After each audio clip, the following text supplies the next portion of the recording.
Hello મિત્રો, ગુજ્જુ એક્સપ્લેનમાં તમારું બધાનું સ્વાગત છે. અને ગુજ્જુ એક્સપ્લેનમાં આજે વાત કરવી છે સરકારી કર્મચારીઓ માટેના એક મહત્વના સમાચાર વિશે. તો શું છે આ સમાચાર? તો કે યુપીએસ પેન્શન યોજના છે એ લાગુ કરવામાં આવેલી છે. કેબિનેટ દ્વારા છે એ યુનિફાઈડ પેન્શન સ્કીમ છે એ લાગુ કરવામાં આવેલી છે. ન્યૂ પેન્શન સ્કીમ જે એનપીએસ હતી એને દૂર કરીને યુનિફાઈડ પેન્શન સ્કીમ છે એ હવે લાગુ કરવામાં આવશે. કોને આનો ફાયદો થશે અને આ પેન્શન સ્કીમ શું છે એની ડિટેલમાં છે એ માહિતી આપણે આજે જોઈશું. થયું શું છે? તો 24 ઓગસ્ટ 2024 રોજ છે એ કેબિનેટ દ્વારા એક અપ્રુવલ આપવામાં આવે છે. શું હતું અપ્રુવલ? તો કે કેન્દ્ર સરકાર છે એ પોતાના જે સરકારી કર્મચારીઓ છે, એટલે રાજ્ય સરકારના અને કેન્દ્ર સરકારના આ બંને માટે એક સ્કીમ છે એને અપ્રૂવ કરે છે.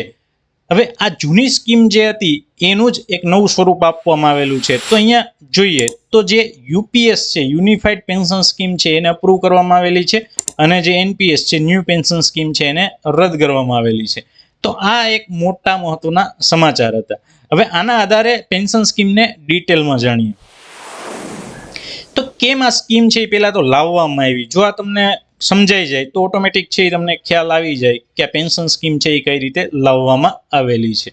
હવે ઘણી વખત છે એ સરકાર સામે ઘણી બધી મુશ્કેલીઓ આવતી હોય છે, એટલે કે ઘણા બધા આંદોલનો છે એ અલગ અલગ સરકાર માટે પડકારરૂપ હોય છે. તો એમાં એનપીએસ બંધ કરો અને ઓપીએસ લાગુ કરો. પહેલા ઓપીએસ હતું, એટલે કે ઓલ્ડ પેન્શન સ્કીમ હતી, જેમાં જે છે એ 2004માં બંધ કરી દેવામાં આવી. અટલ બિહારી વાજપેયીની સરકાર દ્વારા છે એ 2004માં બંધ કરી દેવામાં આવી. ત્યારબાદ 2004 પછી છે એ એનપીએસ ન્યૂ પેન્શન સ્કીમ છે એ લાગુ કરવામાં આવેલી. પણ ઘણા બધા વિરોધો થયા, ઘણા બધા આંદોલનો થયા, અને જ્યારે પણ ચૂંટણી આવે છે ત્યારે આવા આંદોલનો છે એ ખૂબ સળગતું સ્વરૂપ ધારણ કરતા હોય છે. તો આના કારણે છે એ સરકાર છે એ પહેલા જ છે એ તળાવ તૂટે પહેલા પાળ બાંધવા જેવી સ્થિતિમાં છે એ આવી જતી હોય છે, જેના જ કારણે આવી સ્કીમ છે એ ફરી લાવવામાં આવતી હોય છે.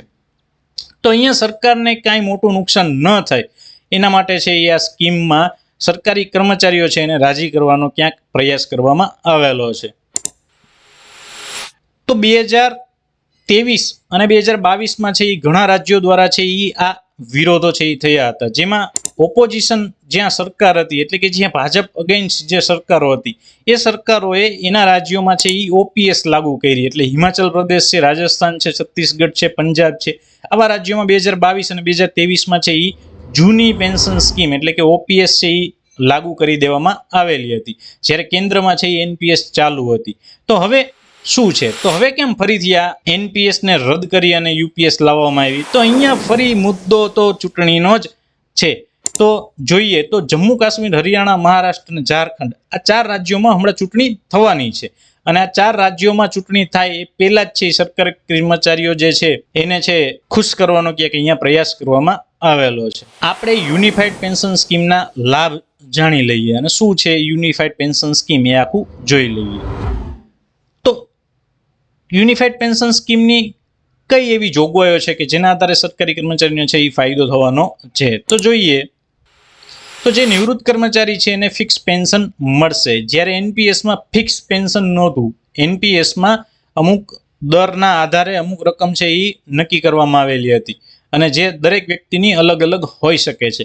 જ્યારે યુનિફાઈડ પેન્શન સ્કીમ છે એમાં એક ફિક્સ પેન્શન મળશે. એટલે ફિક્સ પેન્શન એટલે શું? તો કે એટલી રકમ મળશે એ તમને ફિક્સ કરી દેવામાં આવશે. કઈ રીતે? તો કે તમારી જે નોકરી છે, તમે જ્યારે નિવૃત્ત થવાના છો એના જે છેલ્લા 12 મહિનાનો પગાર છે, એમાં જે પગારની સરેરાશ છે, એટલે કે તમારે દર મહિને 1 લાખ રૂપિયા પગાર આવે છે, તો તમારી સરેરાશ 1 લાખ રૂપિયા પગાર થાય તો એના 50% રકમ છે એ તમને પેન્શન સ્વરૂપે આપવામાં આવશે. એટલે કે નોકરીના છેલ્લા 12 મહિનાના પગારની સરેરાશના 50% રકમ છે એ તમારું પેન્શન ફિક્સ. નોકરીનો સમયગાળો કેટલો હોવો જોઈએ? તો નોકરીનો સમયગાળો ઓછામાં ઓછો 25 વર્ષ હોવો જરૂરી છે. એટલે કે તમે જ્યારે નિવૃત્ત થાવ છો અને આ યોજનાનો તમારે લાભ લેવો છે તો તમારે ઓછામાં ઓછી 25 વર્ષ નોકરી કરેલી હોવી જોઈએ. તો હવે લોચા થાય કે ઘણી વખત નોકરી તો આપણે એટલી બધી 25 વર્ષ થઈ જ ન હોય અને નિવૃત્ત થઈ જાય તો નોકરીનો સમયગાળો જો 10 વર્ષથી વધુ હોય અને 25 વર્ષથી ઓછો હોય તો અહીંયા રકમ છે એમાં થોડો ઘણો ફેરફાર થશે. એટલે કે તમને જે 50%ની જે ખાતરી આપવામાં આવેલી છે એમાં ક્યાંક બાંધછોડ છે એ થઈ શકે છે.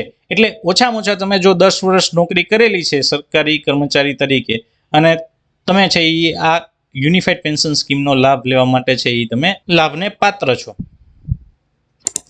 ન્યૂનતમ છે એ પેન્શન છે એ 10,000 થી ઓછું નહીં મળે, એટલે કે ઓછામાં ઓછું 10,000 રૂપિયા તો મળશે જ.